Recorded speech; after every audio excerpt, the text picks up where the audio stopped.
Section 1. The American Checkpoint, March 1945, near Trier. A jeep comes to a halt at an American checkpoint. The guard, a young corporal from Ohio, raises his hand.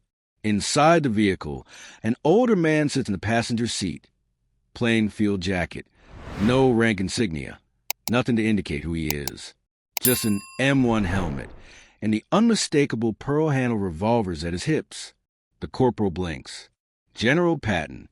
Open the gate, sir. I can't. Beyond this point is no man's land. We haven't secured it yet. There are German stragglers, possibly snipers. Patton smiles calmly. Then I'll be the first American through. Open the gate, Corporal. My orders are to stop everyone. Your orders don't apply to me, Patton interrupts. Now, open the goddamn gate or I'll drive through it. The corporal glances helplessly at his sergeant. A slow shake of the head. They've heard the stories. You do not argue with Patton. The gate swings open. The jeep rolls forward into territory that, on the maps, should still be crawling with German soldiers. Sergeant John Mims, Patton's driver, grips the wheel tightly. Sir, this isn't safe. That's what makes it interesting, Patton replies. 2 miles through a destroyed village, past abandoned German positions, into a forest untouched by American boots, then around a bend. Almost a collision with a German supply truck. Both vehicles slam brakes. Silence. 3 seconds of frozen disbelief. An American general in a jeep. 6 Germans staring back. Then one raises his hands. Smart choice, Patton mutters. This was Patton's habit, his most insane habit. Driving into unsecured territory, sometimes alone, occasionally stumbling onto enemy soldiers who had no idea what to do when confronted by an American general in a place no general should ever be. Section 2. Normandy Reconnaissance, July 1944. Most generals relied on intelligence, maps, photographs, radio reports. Patton didn't trust any of it. I need to see the terrain myself, he told his staff. Maps lie. Intelligence is always wrong. The only way to understand a battlefield is to be on it. Sir, that's what reconnaissance units are for, his chief of staff protested. Recon units tell me what they see. I need to see what they miss. From that conviction came his terrifying habit, driving to front lines and sometimes beyond in an unmarked jeep. No escorts, no security detail. Just him, a driver, maybe an aide. If I bring a convoy, the Germans know I'm important and they shoot at me, he explained. If I bring one jeep, I look like a law supply officer. The first time in France, his intelligence officer nearly had a breakdown. Sir, you drove 3 miles past our forward positions, into German-held territory. I know, Patton said. Found a perfect route for our tanks. The Germans haven't mined it yet. We attack at dawn before they figure it out. The attack succeeded brilliantly. The Germans were caught off guard, and Patton was vindicated. His staff? Traumatized. Section 3. Behind enemy lines, August, September 1944, France and Moselle River. August 1944, France. Patton and Mims were en route to a forward HQ when they took a wrong turn, realizing it only when they passed a road sign in German. Sir, Mims' voice was tight. That sign wasn't French. Patton looked around. A small village, intact. No battle damage. No American troops.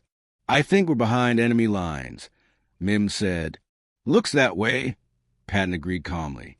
A German soldier steps out of a building, freezes.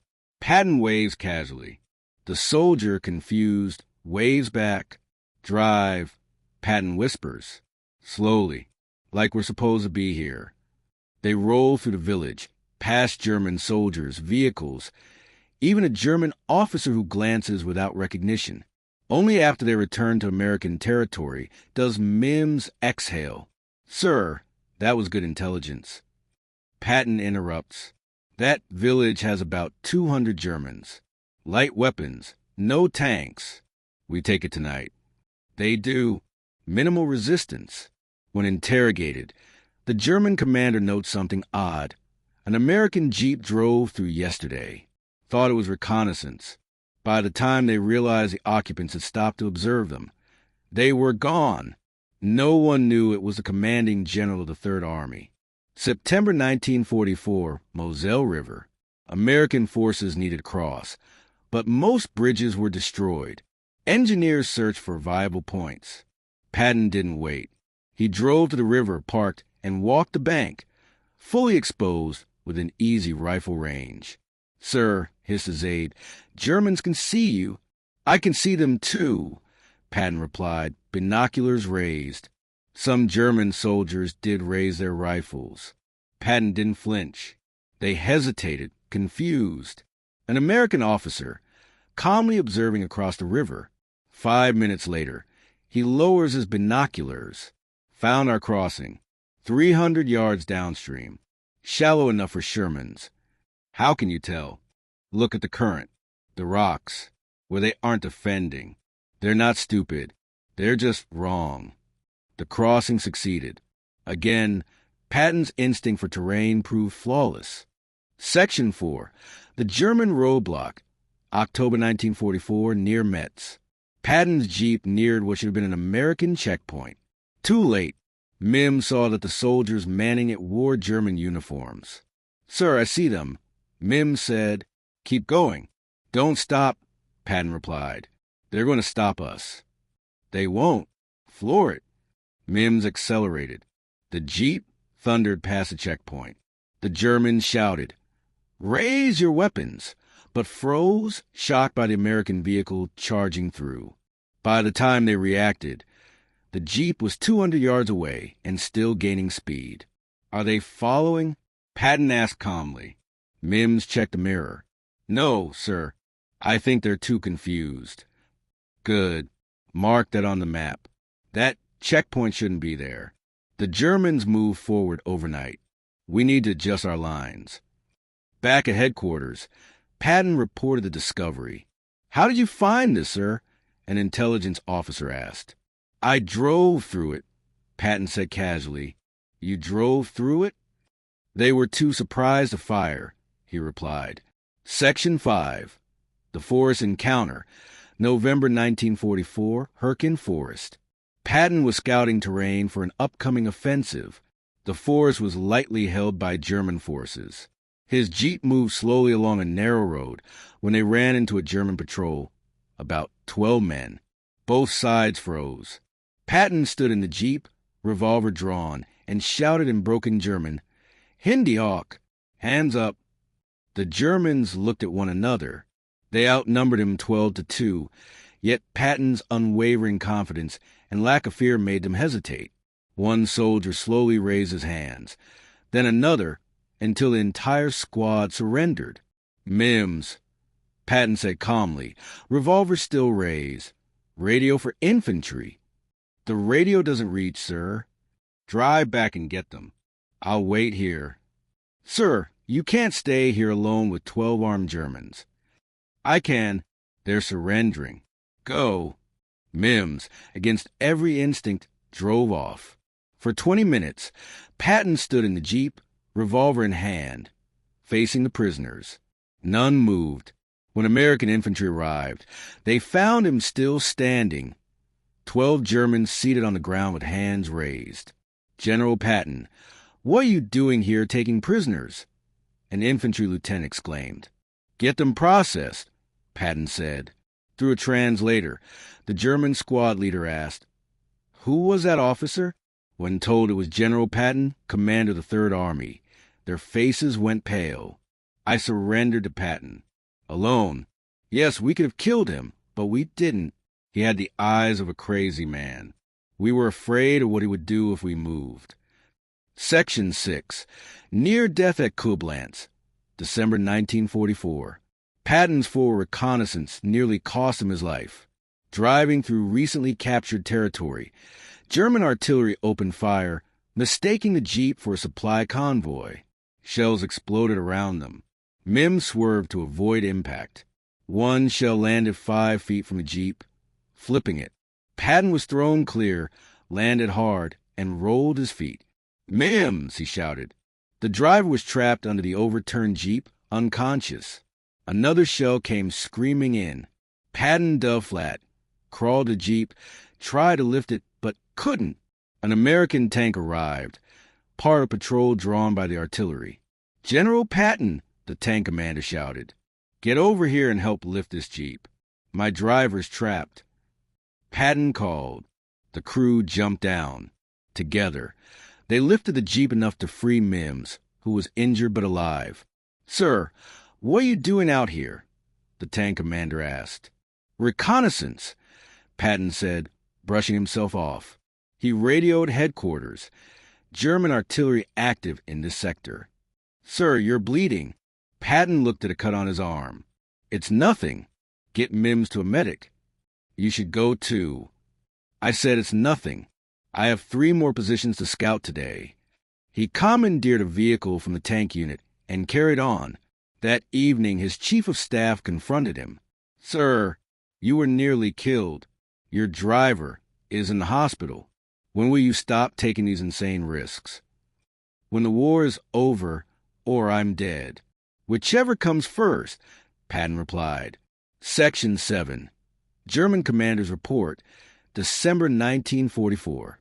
Captured German documents reveal their perspective. Subject: American General Patton. Observations: frequently appears in forward areas with minimal security. Multiple sightings confirmed. October 15th. Observed bridge near Metz alone in the open, unconcerned about sniper fire. October 23rd. Drove through a village we controlled in a single Jeep. Identified too late. November 8th. Encountered by patrol in Herkin Forest. Captured entire patrol alone. Details unclear. Patrol refuses explanation. Assessment: shows reckless disregard for personal safety. Appears fearless. Behavior suggests extreme courage or mental instability. Possibly both. Recommendation: if spotted, attempt capture rather than kill. Valuable prisoner. Approach with caution. Armed and unpredictable. Secondary note: attempt to predict movements failed. Appears randomly, without pattern. Traditional intelligence methods ineffective. Handwritten note: thank God the Americans only have one of him. Section 8. Eisenhower's Intervention. January 1945. Supreme Headquarters. Eisenhower called Patton into a private meeting. "George, sit down." Patton sat, anticipating what was coming. "I've received reports," Eisenhower began, "that you're still driving to front lines without proper security, that you've been spotted behind enemy lines multiple times, that last month your Jeep was hit by artillery and you nearly died." "Intelligence reports are often exaggerated," Patton replied. "These reports came from your own staff." Eisenhower interrupted. "Your chief of staff is terrified you'll get yourself killed." "My chief of staff worries too much," Patton said. "George, you're the commander of Third Army. You're not a scout. You're not a forward observer. If you get killed, we lose one of our best generals." "If I don't scout the terrain myself," Patton countered, "I make bad decisions. Maps lie. Intelligence is wrong. The only way I can command effectively is to see the battlefield with my own eyes." "Then take security with you," Eisenhower said. "Security slows me down, makes me a target. I move faster and safer alone." Eisenhower pinched the bridge of his nose. "You drove through a German-held village in August. You captured German soldiers single-handedly in November. You nearly died in December. This isn't reconnaissance, George. This is suicide with extra steps." "I'm still alive," Patton pointed out. "By luck, not judgment. Call it what you want. Third Army moves faster and fights better because I know the terrain, because I see what needs to be seen. I won't command from behind a desk. Ike, I won't." Eisenhower sighed. He knew he would not win the argument. "At least promise me you'll take more precautions." "I'll take all necessary precautions," Patton said. "That's not a real promise, and you know it," Eisenhower said. Patton grinned. It's the best you're going to get. Section 9. The Final Reconnaissance. April 1945. Germany was collapsing. Patton made one last reconnaissance trip deep into German territory, to a position maps still marked as contested. He found a German military hospital. Wounded soldiers, nurses, doctors, no combat troops, no defenses, just medical personnel and patients. Patton stepped out of the jeep and walked inside. A German doctor saw him and froze at the American uniform. "How many patients?" Patton asked in rough German. "Wounded? We have no weapons. It's a hospital," the doctor stammered. "I can see that," Patton interrupted. He looked around. Clean, organized, overwhelmed with casualties. "You will not be harmed. Medical personnel are protected. I'll send American medics to assist you." The doctor stared. "You are not arresting us. You're doctors, not soldiers. You have wounded to care for. Do your job." Patton walked out and returned to the jeep. "Sir," Mims asked, "should we call for troops to secure the hospital?" "Send medics," Patton said, "and bring supplies. Those people need help." That evening, American medical units arrived. German doctors and nurses were still working, reassured that an American general had promised their safety. Was he really Patton? A German nurse asked through a translator. "Yes." He walked in alone. "No guards," the medic replied. "That's Patton." The nurse shook her head in disbelief. "He is either very brave or very crazy." "Both," the American medic said. "Definitely both." Section 10. The accident. December 9th, 1945, 8 months after the war. Patton was serving as military governor of Bavaria. The fighting was over, but he still drove himself, still refused heavy security, still insisted on seeing things personally. Near Mannheim, his car collided with a truck that turned suddenly in front of him. It wasn't a serious crash. The truck driver was fine. Patton's driver was fine. But Patton, in the back seat, was thrown forward. His head hit a metal partition. His neck snapped back violently. He was paralyzed from the neck down. "I'm in trouble," he told the medics calmly. "I can't move my legs." He was taken to a hospital in Heidelberg. The injury was severe. Fractured cervical vertebra, spinal cord damage. For 12 days he lay paralyzed, struggling to breathe. "This is a hell of a way to die," he told visitors. "Not in battle. In a goddamn car accident." On December 21st, 1945, George S. Patton died. He was 60. The man who survived 4 years driving into combat zones, who confronted enemy soldiers alone and prevailed, who seemed impossible to kill, died in a traffic accident. Section 11. The German reaction. When German officers, now prisoners of war, heard of Patton's death, their reactions were complicated. "He was a bastard," one former Wehrmacht general said. "But he was a magnificent bastard, the best tank commander either side had." Another said, "I heard he used to drive to the front lines alone. I never believed it until we captured some of the soldiers and they confirmed it. The man was insane." A third recalled, "When we heard Patton was commanding against us, we knew we were in trouble. He attacked like oppression. He moved like lightning. He never gave us time to rest or regroup. I hated him, but I respected him."